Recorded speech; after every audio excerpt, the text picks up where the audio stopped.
سائنسدانوں کا کہنا ہے کہ چاند اور مریخ پر جانا اتنا دشوار نہیں ہے جتنا سمندر کی گہرائیوں میں جانا ہے۔ 2012 جیمز کیمرون تقریباً 11 کلومیٹر سمندر کی گہرائی تک پہنچ پائے تھے، جہاں ان کو پہنچنے میں 5 گھنٹے لگے تھے، اور اس سفر میں انہوں نے ایسی مخلوقات دیکھی جس کو وہ سمندر میں رہنے والے ایلین کہتے ہیں۔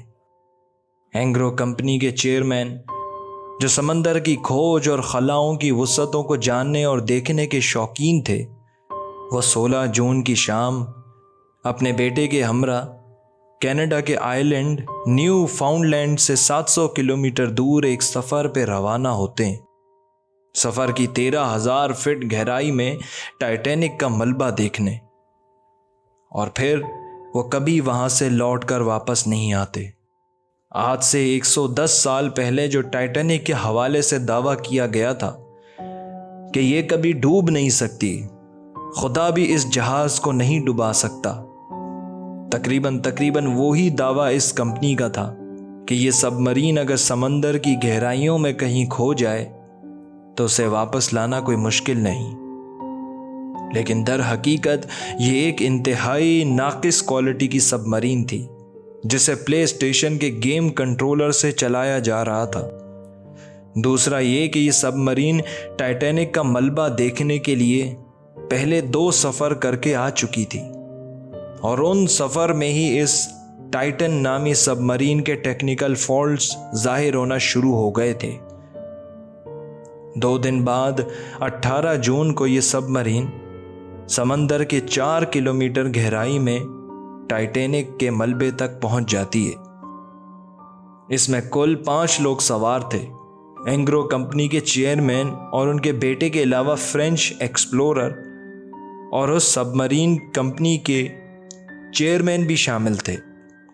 یہ سب مرین 22 فٹ لمبی تھی، 13,000 فٹ گہرائی میں جانے کی صلاحیت رکھتی تھی، اور 96 آورز کی آکسیجن کیپیسٹی تھی۔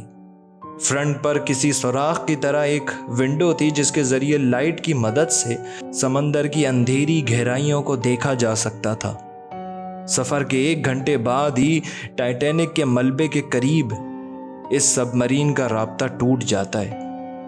کینیڈا، امریکہ، فرانس کی تمام نیول فورس اس سب مرین کی تلاش میں نکلتے ہیں، لیکن انہیں بھی اس بات کا علم تھا کہ اس سب مرین کو ڈھونڈنا لگ بھگ ناممکن ہے۔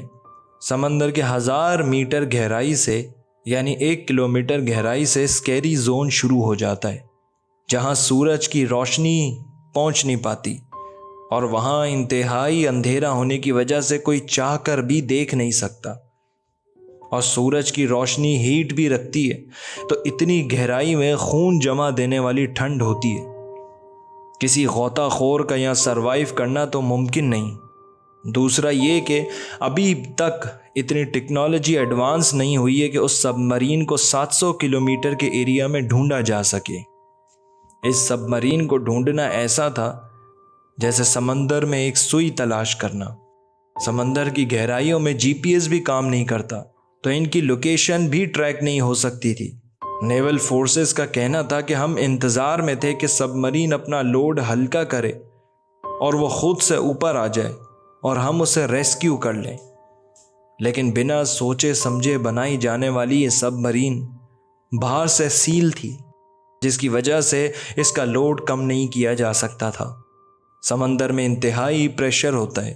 اس کی مثال ایسی ہے کہ جیسے آپ کے اوپر ایک ہاتھی کھڑا ہو جائے تو آپ کا کیا حال ہوگا؟ یقیناً آپ کا جسم پس جائے گا یا ٹکڑے ہو جائیں گے۔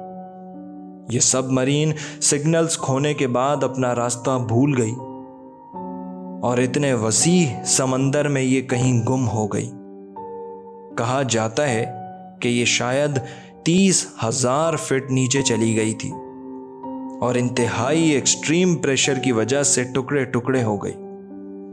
دوسرا یہ کہ اگر یہ سب مرین مزید گہرائی میں نہیں گئی تو 96 آورز کی آکسیجن بھی پوری ہو چکی تھی، جس کے بعد یہ لوگ بے ہوش ہو گئے، اور کاربن ڈائی آکسائڈ کی وجہ سے بے ہوشی کی حالت میں ہی ان لوگوں کی موت ہو گئی۔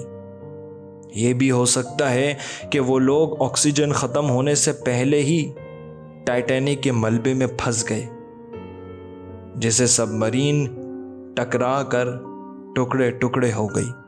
پہلے بھی کئی لوگ ٹائٹینک کے ملبے میں پھنس کر یا راستہ بھول کر غائب ہو چکے۔ یہ آج کی ایک انسالوڈ مسٹری ہے کہ ان لوگوں کی موت آخر کیسے ہوئی اور ان کی لاشیں سمندر میں کہاں ہوں گی۔ ذرا آنکھیں بند کر کے سوچیں کہ کیسا ہوگا وہ منظر کہ سمندر کی گپ اندھیری وادیوں میں پھنسنے کے بعد موت کو سامنے دیکھ کر ان کی کیا حالت ہوگی، ان پہ کیا گزر رہی ہوگی۔ سمندر کی وحشت انہیں کس قدر خوفزدہ کر رہی ہوگی۔ وہاں تو ان کی چیخیں بھی سننے والا کوئی نہیں ہوگا، بلکہ کہا جاتا ہے کہ ان کو چیخنے کا بھی موقع نہیں ملا ہوگا۔ آج سے تقریباً 1 سال پہلے میں نے ایک شپ کے بارے میں بتایا تھا جو پر اسرار طور پر اسی اٹلانٹک اوشن میں غائب ہو گئی تھی، اور آج بھی مخصوص راتوں میں وہ شپ نظر آتی ہے۔ سمندر میں سفر کرنے والے ایک شپ کا ہارن سنتے ہیں، لیکن کوئی شپ انہیں آتے ہوئے دکھائی نہیں دیتی۔ اس اسٹوری پر ایک شخص نے کمنٹ کر کے بتایا تھا کہ وہ اس شپ کو دیکھنے کے آئی وٹنس ہیں۔ اس اسٹوری کا لنک آپ کو ڈسکرپشن میں مل جائے گا اور اوپر آئی بٹن پر بھی آ رہا ہوگا۔ اگر آپ کو ہماری مسٹیریس ہارر اسٹوریز اچھی لگی ہیں تو چینل کو ضرور سبسکرائب کر لیں۔ ملتے ہیں آپ سے اگلی ایپیسوڈ میں، اپنا خیال رکھیے گا۔ خدا حافظ۔